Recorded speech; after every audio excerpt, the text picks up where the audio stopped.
जीवन में हम हमेशा कहते हैं ना, कर्म वही करो जो स्वयं में सहने की क्षमता हो।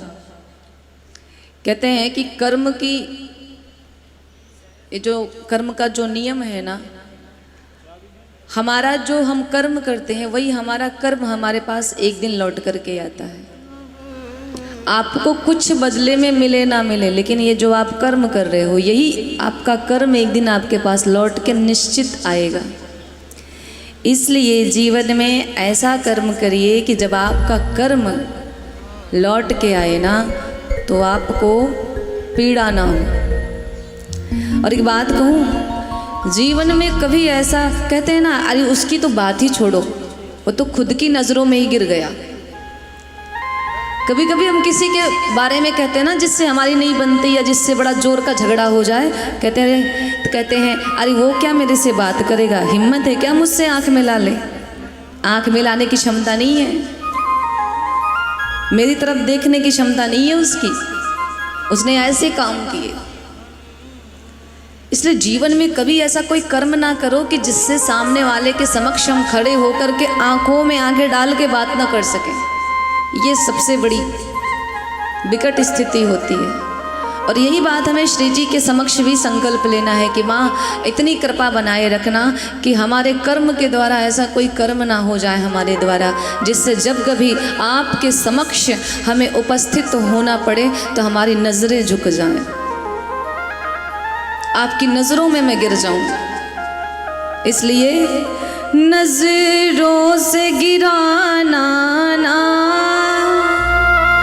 चाहे जितनी सजा देना।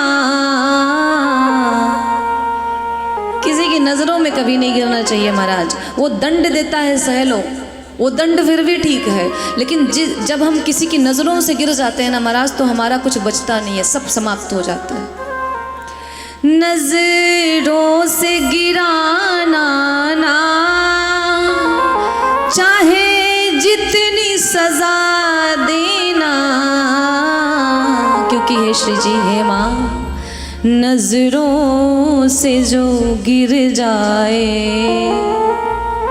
नज़रों से जो गिर जाए तो मुश्किल है संभल पाना। नज़रों से जो गिर जाए मुश्किल है संभल पाना।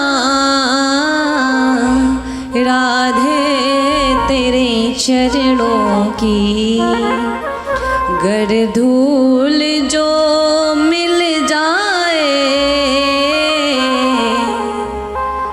माँ केवल आपकी ये ब्रज रज, ये आपकी चरण रज मुझे जो मिल जाए ना, तो सच कहती हूँ श्यामा तकदीर बदल जाए। तो तकदीर बदलने में समय नहीं लगता महाराज।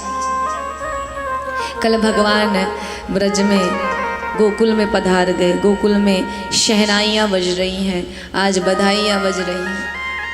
महाराज नंद बाबा को बुढ़ापे में पुत्र प्राप्त हुआ है। आज जब ये हल्ला मची ना कि इस गोकुल में यशोदा मैया ने बालक को जन्म दिया, लाला को जन्म दिया, तो पूरे गोकुल में लोग आनंद में भर करके सखियाँ बधाई लेकर के जा रही हैं नंद बाबा के यहाँ। और जैसे कल आप लोगों ने खूब नृत्य किया ना, वैसे ही गोकुल में भी दिव्य नृत्य चल रहा है। महाराज ये जो ग्वाले थे ये आपस में नृत्य कर रहे थे। अब 90 साल के हैं नंद बाबा, बूढ़े हो गए हैं। अब नंदरानी भी आसपास ही हैं। तो ग्वालों ने कहा कि भाई नंद बाबा, आपको बुढ़ापे में बेटा हुआ है और हम नाच रहे हैं, लेकिन जिसको बेटा हुआ वो नाच ही नहीं रहा है, आइए आप भी हमारे साथ नाचिए। तो नंद बाबा कहते हैं कि भाई मेरे जीवन के 90 वर्ष बीत गए पर मैं कभी नाचा नहीं, मुझे नाचना नहीं आता। तो ग्वालों ने कहा कि महाराज नाचना नहीं आता तो एक काम करो, आओ आप खड़े हो जाओ, बस ऐसे गोल गोल घूमते रहना, वही नाच हम समझ लेंगे। अच्छा, कुछ लोग जैसे कोई उत्सव होता है ना, तो कुछ भक्त ऐसे भी हैं जिन्हें आता है ना, वो बहुत नखरे करते हैं। अरे नहीं ठीक है, उनको बार बार कहना पड़ता है, अरे भाई थोड़ा सा नाच दो, थोड़ा सा गा दो। अरे नहीं ठीक है, मुझे तो नहीं आता। और जिनको आता है वो है वही ये सब बोलते हैं। तो नंद बाबा कह रहे हैं, अरे नहीं हमको तो नाचना नहीं आता। तो ग्वालों ने कहा, बाबा जरा गोल गोल घूम देना, बस वही आपकी नाच हो जाएगी। अब ग्वाल बाल सब खींच करके ले गए नंद बाबा को, नाच रहे थे। तो कहते हैं, नंद जो ग्वालन आ पकड़े, कही लोगन नाचन को विवसाय। सब विवश कर रहे उनको नाचने में, ग्वाल बाल पकड़ के ले गए, जबरदस्ती नाचो। मोद भरे कसी फिर चले, सब खुश हैं और कमर बांध के खड़े हैं कि आज तो जम के नाचना है, जैसे कल आप लोग नाच रहे थे।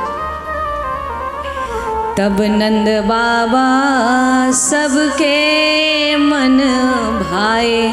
अब नंद बाबा को भी आ गया उत्साह कि चलो भाई कोई बात नहीं, ये नाच रहे हैं, मुझे तो सच में बेटा हुआ है 90 साल की उम्र में, मैं भी आज नाच ही लेता हूँ। जो कमर में उन्होंने अपना गमछा बांधा कस करके और फिर लगे नाचने, और जब उनको नाचता हुआ देखे तो सारे ग्वाल बाल प्रसन्न हो गए। नाचती देख के नंद बाबा को, सब नाचत नाचत उमंगन छाए। नाचत देख के नंद बाबा को, सब नाचत देखी उमंगन छाए। स्वर्ग कहते किसे जानते हम नहीं। गोकुलवासी कहते हैं कि भैया हमने स्वर्ग का केवल नाम सुना है, पर किसे कहते हैं, कैसा होता है, दिखता कैसा है, वहाँ की व्यवस्था क्या है, हमको नहीं पता। हमने कभी देखा नहीं, केवल सुना है। लेकिन आज हमें साक्षात स्वर्ग का दर्शन हो रहा है। स्वर्ग कहते किसे जानते हम नहीं, स्वर्ग का देवता सामने आ गया। आज आनंद साक्षात नंद बाबा के घर आकर के प्रकट हो गए भगवान के रूप में। अर्थात जैसे लगता है कि पूरा स्वर्ग ही आकर के गोकुल में निवास कर रहा है। महाराज ब्राह्मण देवता बुलाए गए और ज्योतिषी भी आए, बालक को दिखाया गया। नंद बाबा ने यमुना जी में स्नान किया और बढ़िया सज धज करके बैठ गए। आज यशोदा मैया ने, जब यशोदा मैया का गौना हुआ था तब का लहंगा आज उन्होंने पहना। अब आप सोचो कि 80 साल की यशोदा मैया जब अपने विवाह का लहंगा पहनी होंगी तो कितनी दिव्य दिख रही होंगी। पहन करके बैठ गई लाला को लेकर के। सभी ब्राह्मणों ने दिव्य पूजन कराया जैसे आपके यहाँ हो रहा है। किसका पूजन कराया? अपने पितरों का पूजन कराया कि जिनकी कृपा से उनके यहाँ बेटा हुआ है।